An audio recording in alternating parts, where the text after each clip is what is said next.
हरे कृष्ण। प्रेम त गर्ने, तर शुद्ध निर्मल प्रेम, चोखो प्रेम यो कलीमा कसरी गर्ने भन्दाखेरि भक्तिद्वारा।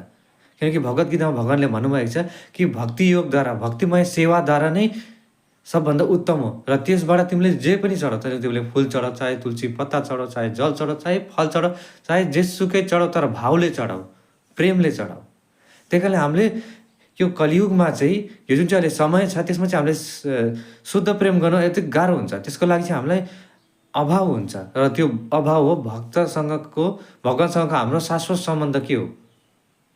जब हामीले मातापितासँगको सम्बन्ध छोराछोरी बिर्स्यो भने कसरी हुन्छ। त्यही कारणले शाश्वत प्रेमको लागि चाहिँ हामीले हरिभक्ति गर्नुपर्छ, कृष्ण भक्ति गर्नुपर्छ। जब हामीले शुद्ध प्रेम गर्न सक्छौँ, शुद्ध भक्ति गर्न सक्छौँ र सबैलाई अरूलाई पनि प्रेम बाँड्न सक्छौँ र आफूले पनि प्रेमको अवस्था प्राप्त गर्न सक्छौँ।